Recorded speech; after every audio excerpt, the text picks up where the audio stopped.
성경 말씀은 잠언서 29장 18절입니다. 잠언서 29장 18절.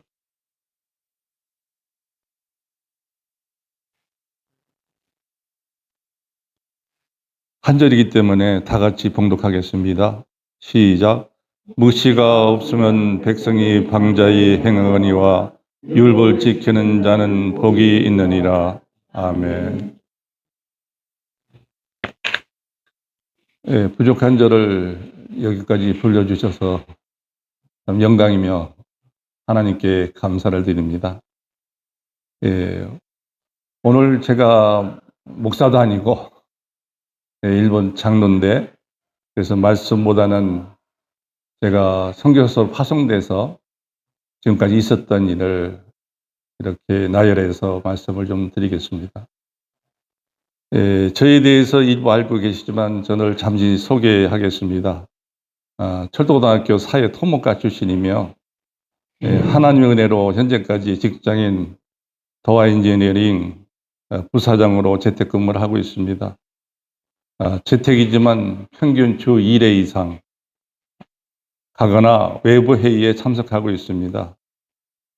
그리고 7년 전 안양에 있는 세주안교회에서 신부장로를 10년 정도 하다가 국내 선교사 1호로 농촌교회에 파송을 받아 지금까지 7년 동안 농촌에 살면서 교회를 섬기고 있습니다.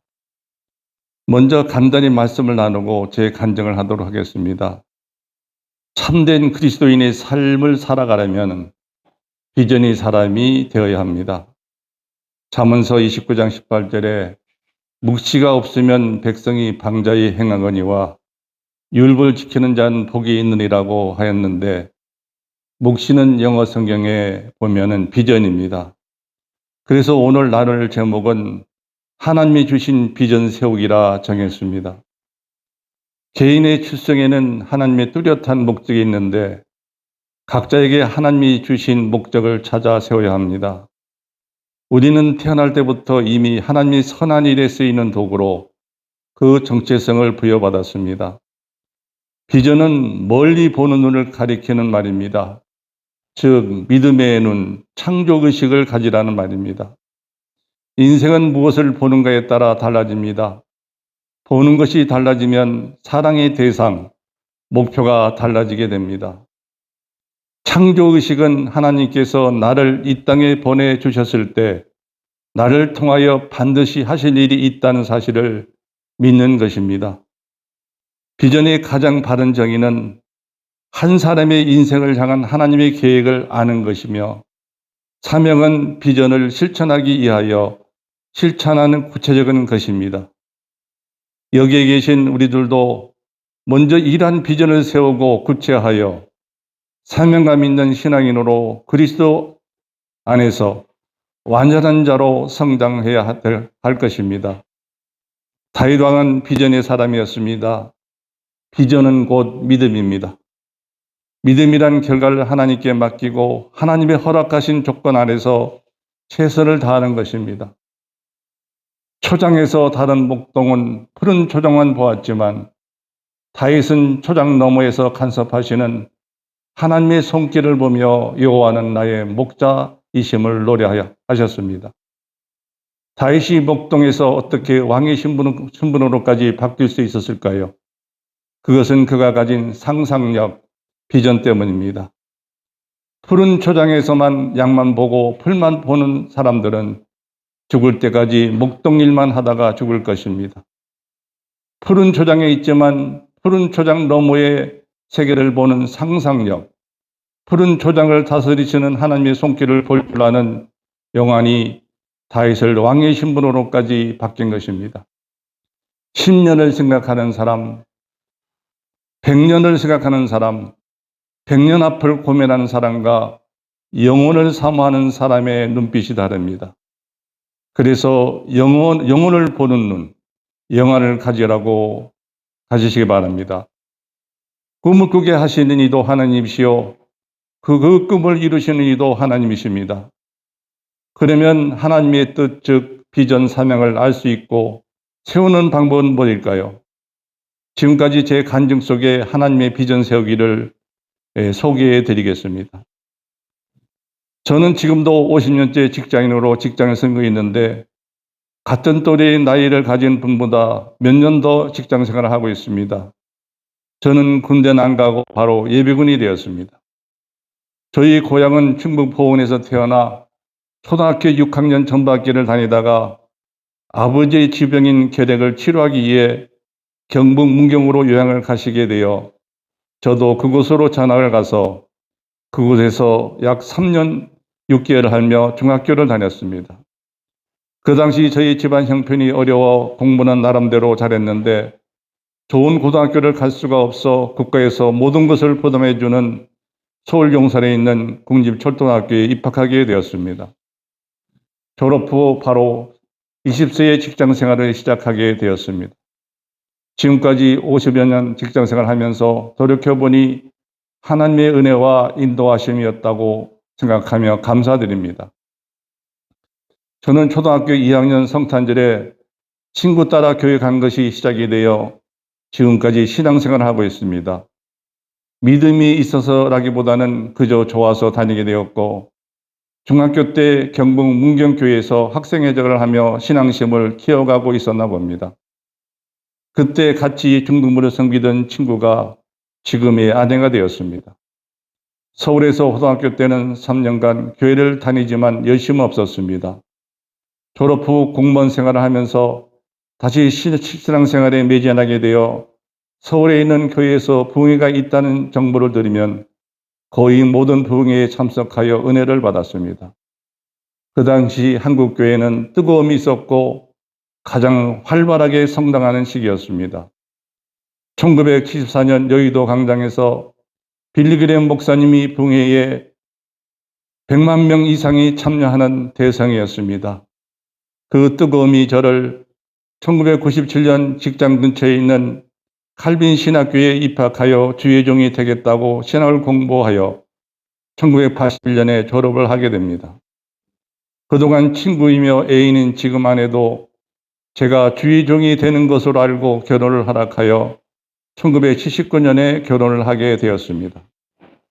그러나 신학을 졸업하고 그 이듬해인 1982년 서울 지하철로 이동하면서 직장이 바쁘고 보수도 괜찮아 그 꿈을 다시 내려놓은 것이 지금까지 평신도로 오게 되었습니다. 그 당시 지하철 공사 현장 감독으로 있으면서 세상적인 맛에 빠지게 되어 술과 도박 등을 즐기게 되니 점점 신앙심이 나태하게 되었습니다. 그 후 다시 회사 유신으로 1991년 이동되었지만 철도 설계를 하면서 수조와 설계 과정에서 수시수를 접대해야 하는 등 믿는 자의 입장에서 보면 탕자와 같은 삶을 살았습니다. 그러면서도 주일에는 회개하면서 교회에서 고등부 교사도 학생들을 가르치는 일을 하였으며 또다시 주일 후에는 반복적인 삶을 계속하였으나 그런데도 하나님께서는 저에게 은혜를 베푸셔서 제가 책임진 수주 물량은 넘치게 하여 약 20년간 일감이 없어 고민해 본 적이 없습니다. 이때는 주일에는 교회에서 봉사하고 평일엔 세상적인 삶을 산 이중적인 삶을 산 시기라 생각합니다. 돌이켜보니 믿음으로 하는 것이 아니라 일로 봉사한 것입니다. 그런데도 주님께서는 저를 인내하시고 긍휼하심으로 기다려주시는 주님이셨습니다. 이러한 생활 가운데 주님께서는 저를 변화시키는 은혜의 때를 주셨습니다. 늘 이중적인 신앙생활에 고민하는 저를 불쌍히 여기셔서 2005년 3월경 그날도 강남 역삼동에서 술을 2차까지 하였는데 새벽에 어느 건물 계단에서 졸며 앉아있는 나를 발견하게 되었습니다. 그때 나를 돌아보게 되었습니다. 너무나 불쌍하기도 하고 가엾다는 생각이 들어 나도 모르게 엉엉 울었습니다. 이제는 결단밖에 없다는 생각에 머리를 스쳐 지나가게 되었는데 교회를 포기하든지 세상적인 욕심을 포기하든지 양자택일을 해야겠구나 하는 마음을 성령님께서 주셔서 결심하게 되었습니다. 이 시간부터는 절대 술과 도박을 하지 않기로 결심하여 현재에 이르게 되었습니다. 그때부터 저의 삶의 변화가 시작되어 썬데이 크리스찬에서 늘 주님만을 생각하며 행동하는 크리스찬으로 변화된 삶을 살게 되었습니다. 고등부 교사로 전에는 믿음 없이, 사랑 없이, 기도 없이, 또한 학생들에게 비전을 심어주지도 못했으니 맡고 있는 반목회가 답보 상태였는데 은혜를 받아 사랑과 기도로 섬겼더니 8명으로 시작된 우리 반이 학생들이 전도를 잘하여 39명까지 성장하는 축복을 주셨습니다. 부장교사가 보조교사까지 붙여주는 역사가 일어나기도 했습니다. 그 당시 반 회식을 하게 되면 몇십만 원이 거금이 들어가도 참 행복하였습니다. 또한 그전에는 술을 먹고 같이 교제를 해야 수주가 잘 되고 설계 협조도 잘 되는 것으로 알았지만 모든 것에 기도하고 변화를 주며 신뢰와 믿음으로 또한 정직함으로 수주하였더니 그전보다 더 많은 수주량을 확보하게 하시고 설계 협의도 순탄하게 되도록 성령님께서 도와주셨습니다. 그래서인지 주님께서는 부족한 저를 2년 후 2007년도에 교회학교 대표로 장로로 피택되어 장로가 되게 하셨습니다. 또한 저는 직장인 학교를 담당한 경험과 아버지 학교 조장으로 많은 목사, 선교사들을 섬기는 과정에서 그리고 제자훈련 교사로 섬기는 과정에서 자기의 쓴뿌리를 오픈함으로 치유되고 회복되는 많은 체험을 경험하기도 하였습니다.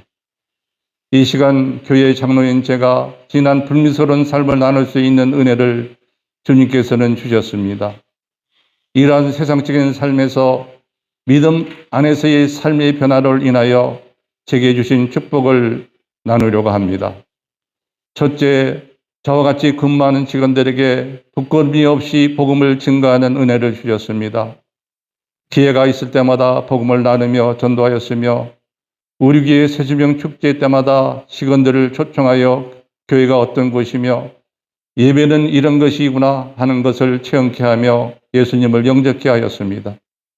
이제는 회사 어느 직원도 이중적인 삶, 부정적인 모습에서 변화된 저의 삶을 느끼게 하고 있습니다. 직접적인 전도도 필요하지만 간접적으로 믿음의 본이 되어 그리스도인의 향기를 바라는 전도 방법도 괜찮아 보입니다. 생계를 유지하기 위한 돈벌이 직장이 아니라 한 영혼을 향한 주님의 심정으로 직장 종류를 바라보며 기도하고 전도하는 직장 선교사의 소임을 다하려고 노력하였습니다. 줄대전은 기도로 회사에 닥친 민사재판을 주님의 은혜로 마무리 지었습니다. 2004년도에 부산 지하철 설계 과정에서 설계도면에 설계 오류가 발생하였는데 현장에서 여건 변화가 있으면 설계 변경 내용을 사전에 보고하고 승인 후 공사를 시행해야 하는데 설계도 시공하고 준공 단계에서 이렇게 추가 금액이 더 들어갔으니 2006년도에 금액을 달라고 부산시를 상대로 시공사에서 소송을 하게 되었습니다. 만약에 재판에 패소하면 구상권이 우리 회사에 떨어지고 부실벌점을 받아 수주에 많은 지장을 주게 됩니다. 민사재판이 약 2년이 진행되었습니다. 설계는 제가 데리고 있는 직원이 하였는데 문제가 발생하면 회사에 손해를 입혀가 되고 저는 책임자로서 책임을 져야 하는 입장이라 고민이 많았습니다. 변호사 의견도 재판에서 이겨야 50% 정도는 설계사가 부담해야 될 것 같다고 하였습니다. 기술적인 문제라 판사도 검토할 수가 없어 전문 연구기관에 의뢰하는 것으로 양쪽 변호사 입회하에 협의하여 외주를 법원에서 주게 되었습니다.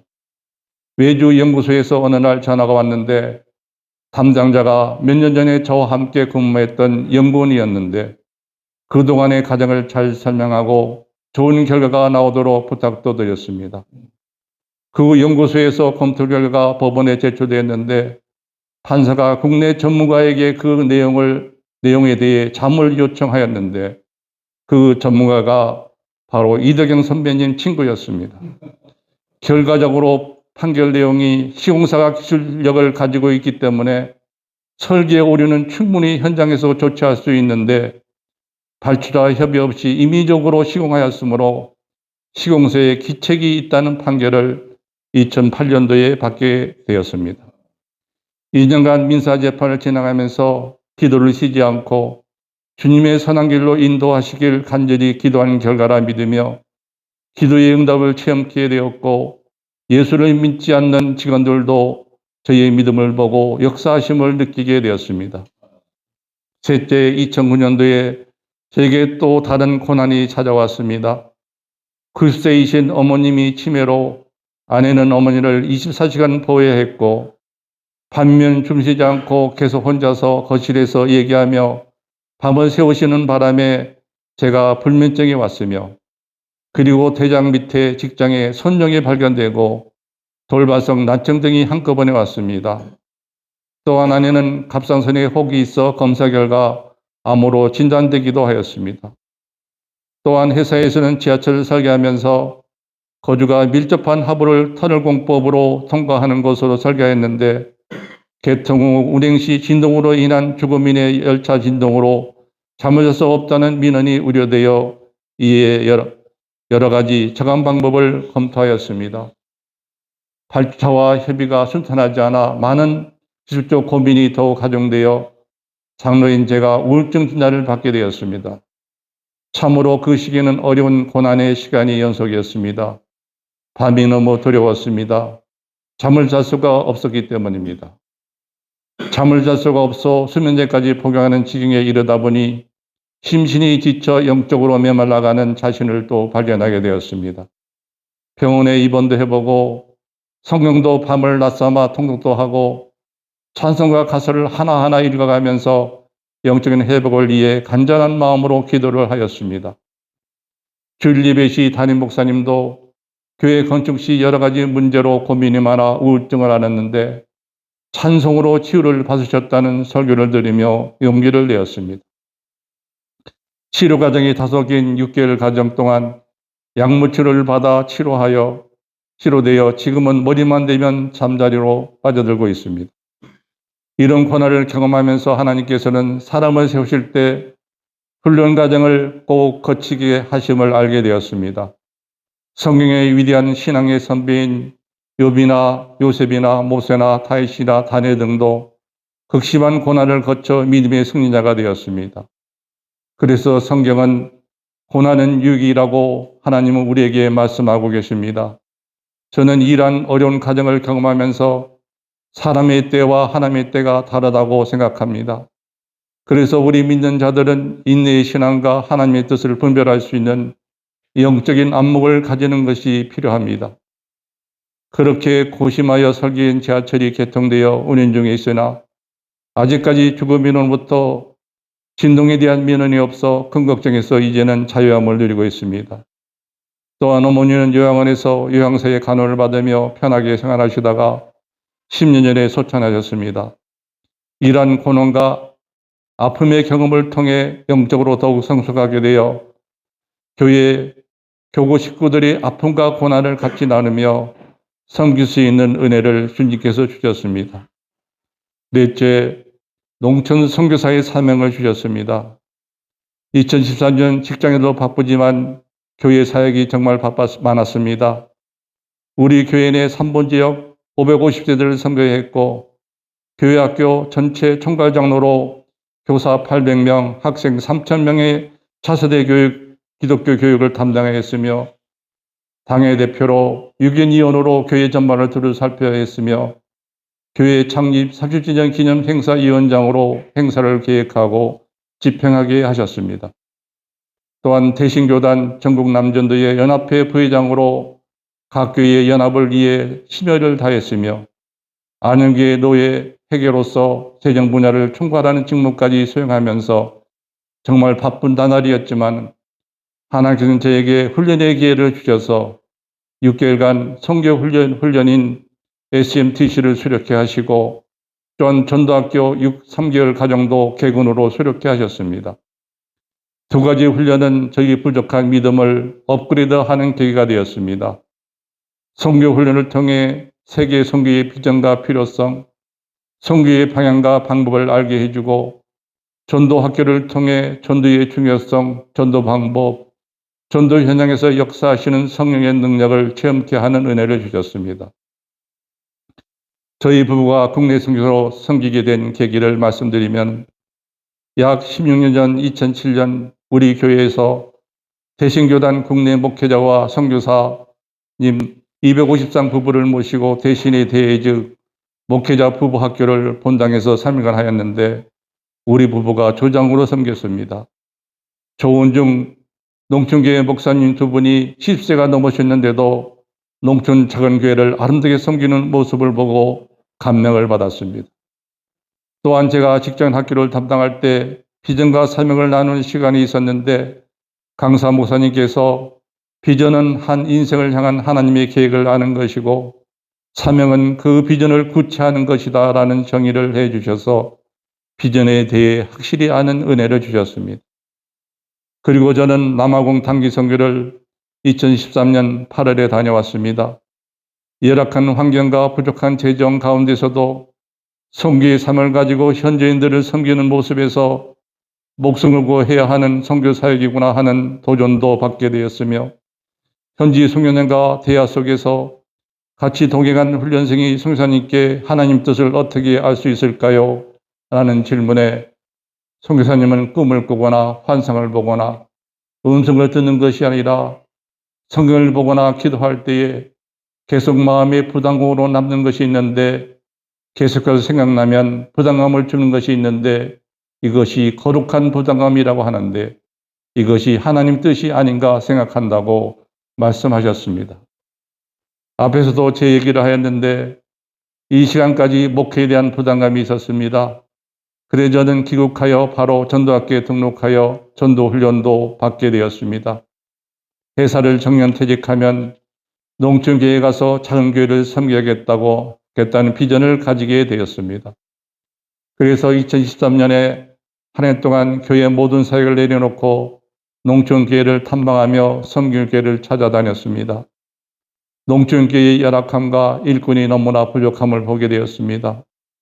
탐방 중 2009년 여름 교구 전도여행을 갔다 왔던 충남 홍성에 있는 교회를 방문하게 됐는데 지금까지 탐방한 교회는 거의 노인 어르신들만 계셨는데 그 교회는 농촌의 신도시가 들어오게 되어 젊은 성도가 주류를 이루는 교회였습니다. 교구 전도여행을 다니면서 하루 이틀 잠시 와서 전도하고 가는 것도 좋은 일이지만 무엇보다 부족함을 느끼게 되었습니다. 훈련받은 전도자가 직접 와서 살면서 같이 돕는 사역을 하는 것이 주님이 원하시는 것이라 생각하게 되었습니다.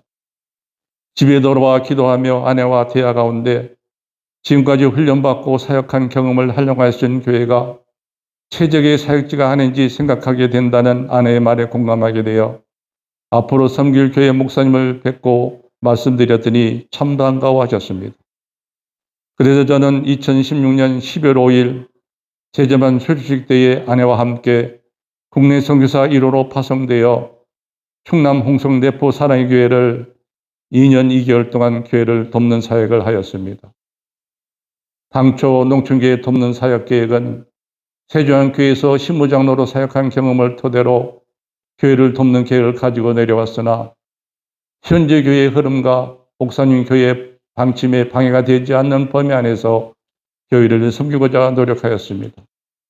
나름대로 사역한 내용을 간략하게 보고 드리면 나이가 60세 이상 된 캠프가 있었는데 우리 부부가 교회 일원이 되므로 후에 캠프가 생겨 2년 동안 캠프 구역을 섬겼습니다.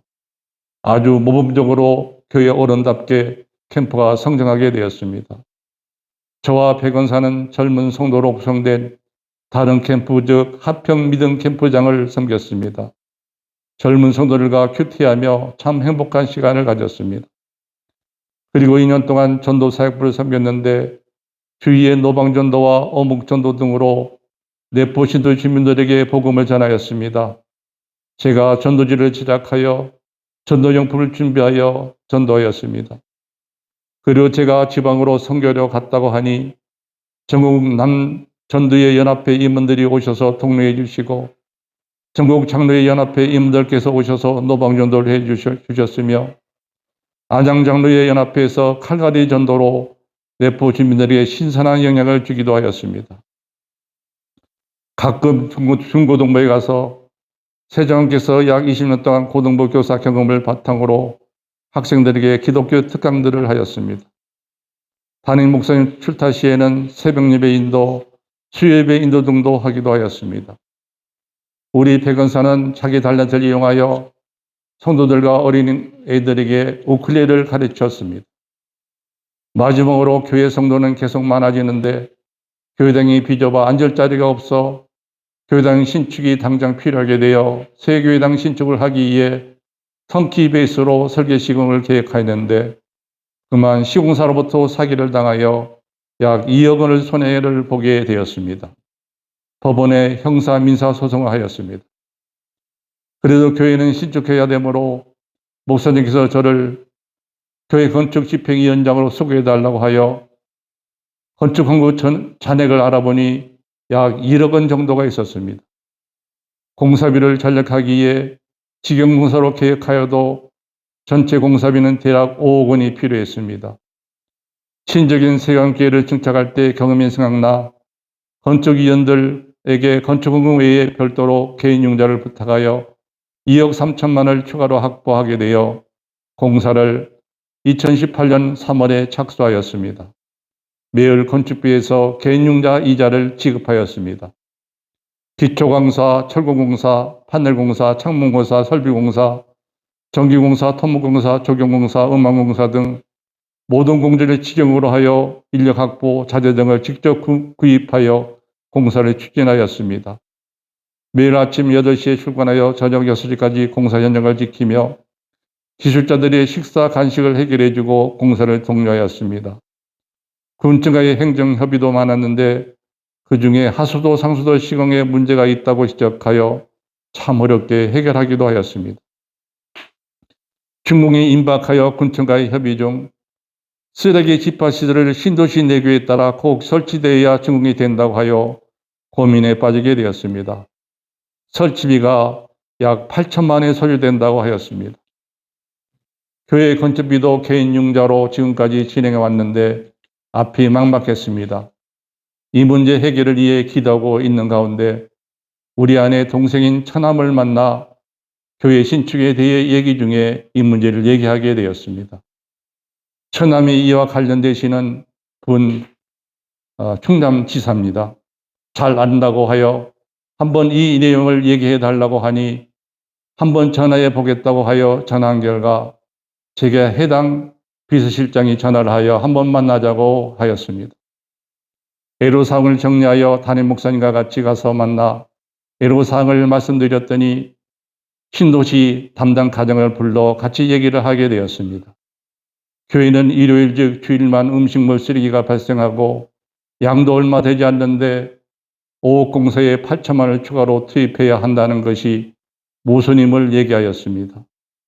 담당 가정도 문제가 있다는 것을 알고 현장에서 가서 직접 보고 해결책을 검토해 보겠다고 하였습니다. 이런 계기로 신도시 내규를 수정하게 되었는데 약 5개월이 소요되었습니다. 교회와 인조연구소에 있는 기설치된 쓰레기 집합시설을 서로 협약하여 같이 사용할 수 있다고 변경됨으로써 이 문제가 해결되었습니다.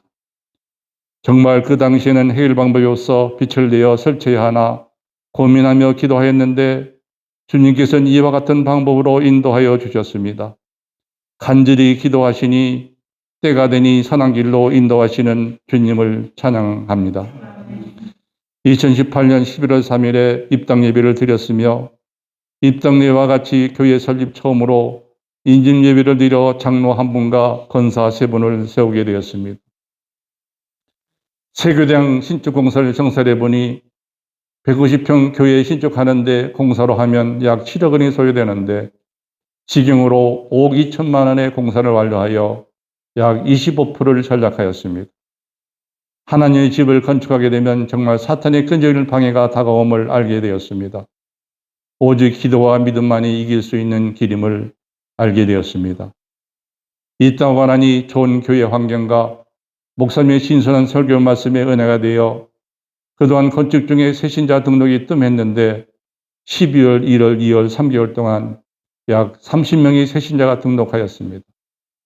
제가 처음 갔을 때는 성인 70명, 학생 25명이었는데 그 당시는 성인 성도가 110명, 교역교 학생이 60명이 예배를 드리고 있습니다. 세교당 신축에 따른 불체는 있으나 안정적으로 교회가 성장할 수 있다는 믿음을 주셨습니다. 우리 부부는 도시가 아닌 농촌을 섬기기 위해 기도하였고 주님께 농촌 섬기의 비전을 구했습니다. 다섯째, 돕는 다른 사역지로 이동케 하셨습니다. 그래서 홍성대포 사랑교회 섬기는 여기까지라 여겨지게 되어 1919년 1월과 2월 중에 전국 20여 군 군대를 답사하여 3월에 지금 이곳 충남 서천 와초리에 안착하게 되었습니다. 동네 주민들과 동화하기에 집과 텃밭을 구입하여 살고 있습니다. 이곳 와초교회는 전형적인 현재의 농촌교회입니다. 한창 때는 60명의 예배를 드렸는데 성도님들이 소천하시고 도시로 이사하시므로 현재 제적 60명, 출석 25명의 성도들이 예배를 드립니다. 성도들의 평균 연세는 80세이십니다. 와초리에는 50세대가 살고 있고 주민은 60여 명입니다. 약 50%의 복음화를 가지고 있으며 어린이, 학생, 청년이 한 사람도 없는 고령화 마을입니다. 우리 부부는 이곳에 와서 새벽 예배, 공예배에 참여하는 것으로도 우리 와초교회에 큰 힘이 되고 있다고 목사님과 성도님께서 말씀하고 있습니다. 교회 성도들이 연세가 많아 우리 부부와 같은 60대는 젊은 성도로 여겨지고 있습니다. 지금까지 목사님을 도와 목사님 출타 시에 새벽예와 수요예배를 인도하였습니다. 또한 2, 3명의 새벽예에 참석하고 있는데 우리 부부가 합류로 새벽예가 더 다소 활성화를 생기고 있습니다. 1919년 10월경에 신역교회는 세장교회의 도움을 받아 농촌 목회자 부부 7가정을 초청하여 세면을 통해 농촌 목회자들에게 세움을 주는 은혜의 시간을 가지기도 하였습니다. 2020년 8월 24일에는 우리 세종교회 장로님 부부 17분이 와초교회에 오셔서 독려해 주시고 섬기고 가셨습니다. 우리 부부는 1년 반 동안 와초에 살았는데 주민은 연세가 많지만 인정 많고 좋은 분들이었습니다. 그런데 목사님께서 말씀과 기도에만 집중하고 삶을 통해 목회하시지 않아 교회 돕기에 갔는데 고민이 많았습니다. 붕어빵 전도, 독거노인 음식 봉사, 생일 맞으신 어르신 생일 케이크 전달 및 축복기도, 어르신 병원 이동 돕기, 마을 경로 잔치, 일터 신방 등 돕기 등을 할 수 있는데 제가 앞장서서 하면 작은 마을이라 목사님께 누가 될 것 같아 하지 못했습니다. 평신도로 농촌교회 돕기 계획 시에는 이사하기 전 미리 목사님의 목회 방향을 알고 가야 될 것 같습니다. 그러던 중 2020년 8월에 홍성대포 사내교회 목사님께서 여름 휴가차 저희 집을 방문하셨는데 저희 사역 얘기를 듣고 우리 교회에서 아이들이 많이 성장하여 공동위에서 교육관을 신축하기로 결의하여 10월 중에 착공하려고 하니 오셔서 교육관 신축 공사를 도와달라고 하셔서 임시로 다시 홍성대포 신도시 오피스텔로 거주지로 옮겨 교육관 신축 공사 돕는 사역을 감당하였습니다. 300평 4층 교육관 건물 신축을 2021년 2월에 시작하여 10월에 완공되었습니다. 본당을 건축할 때는 문제와 환란이 많았지만 교육관 신축을 하는 데에는 하나님의 인도하심으로 큰 어려움이 없이 진행되었습니다. 교육관은 2021년 10월에 입당하여 사용 중에 있으며 교회의 좋은 환경과 목사님의 능력 있는 말씀이 소문나 현재 230명이 예배를 드리고 있습니다. 교육관 공사가 거의 끝나고 오피스텔 기간이 만료되어 2021년 9월 말에 다시 집 서천 농촌으로 내려와 농촌교회 돕는 사역을 하고 있습니다. 하나님께서는 기도하는 자에게 가장 선한 길로 인도하시는 하나님을 만나게 하셨습니다. 저는 시골교회 목사님과 목회 방향에 맞지 않아 고민 중에 피할 길을 열어 홍성대포에 가서 교육관 신청을 하게 하시고 다시 내려오기 전 농촌 어르신을 잘 섬기는 목사님으로 바뀌게 하셔서 이젠 서로 협력하여 농촌교회를 섬기게 하셨습니다. 다시 내려와서 목사님과 협의하여 먼저 독거노인 음식 봉사를 하였으며 친정교회와 협의하여 동네 어르신 침술, 파마, 붕어빵 등 나눔 등을 시행하였습니다. 또한 구역 인도자 사역과 성도들 신방 그리고 주일마다 예배 전 30분 정도 찬송, 멘트, 통성 기도를 인도하고 있습니다. 22년 제가 교회 재정부장직을 담당하였는데 23년 예산안을 작성 시 예배당이 많이 노후화되어 장기적으로 건축 재정을 확보하기 위해 2천만 원을 계획하여 공동회의를 통과시켰습니다. 그런데 이를 가장 추운 기간에 보일러가 고장이나 중고 전기 난로를 구입하는 등 난리를 피웠는데 목사님께서 기도하신 후 금년에 예배당 리모델링을 추진했으면 하셨습니다. 그 당시 건축 헌금 잔고가 6만 5천 원이었습니다. 원래 건축금이 3천만 원 정도 있었는데 새로 오신 목사님께서 사택이 노후화되고 불편하여 성도의 승인을 받아 사택 보수 후 남은 금액입니다. 공사를 할 경우 여러 군데 견적을 받아보니 1억 5천만 원이 소요되어 지경으로 하면 약 1억 원이 소요될 것 같아 무일푼 상태에서 믿음으로 하기로 결정하였습니다. 나이 많으신 성도들이 형편을 잘 알기에 제가 제일 먼저 건축 헌금을 하였습니다. 이에 목사님, 원로 장로님, 권사님들이 십조일반 최선의 헌금을 하였지만 합계가 3,500만이 확보되었습니다. 직영공사로 하면 현금이 있어야 하므로 목사님은 노예와 노예 소속 각 교회와 섬기시는 선교회의 협조를 부탁하였습니다. 저 또한 친정교회 지인들에게 도움을 요청했습니다. 그 후원을 해 주셨는데 전체 재정이 6천만 원이 되었습니다. 직영을 하실 양장로님을 만나 현 현금이 6천만 밖에 없는데 이력 공사를 계속 하실 수 있느냐고 협의하니 공사는 끝까지 하고 미지급 공사비는 교회 형편에 따라 주시면 된다고 말씀하셔서 참 고맙고 감사했습니다. 그래서 힘을 받아 2023년 8월 7일에 공사를 착공하였습니다. 바닥공사, 내부공사를 계속 추진하면서 후원을 요청하였는데 내포 사랑의 교회에서 그리고 성교를 담당하시는 살론건설 장로님께서 제가 아는 교회와 지인들께서 그리고 우리 철거 선교회에서도 회장님과 7분이 우리 와측에 방문하셔서 회원들이 각자 후원금과 일반 재정에서 보태 헌금을 보내주셨습니다. 그래야 계획한 재정 1억 원이 9월 10일경에 확보하게 되었습니다. 이제 돈 걱정 없이 공사를 추진하여 내부 외부 차후 벽체를 그리고 안면 공사를 열심히 추진하였습니다. 하나님께서는 기도에 응답하셔서 공사비를 채워주셨습니다.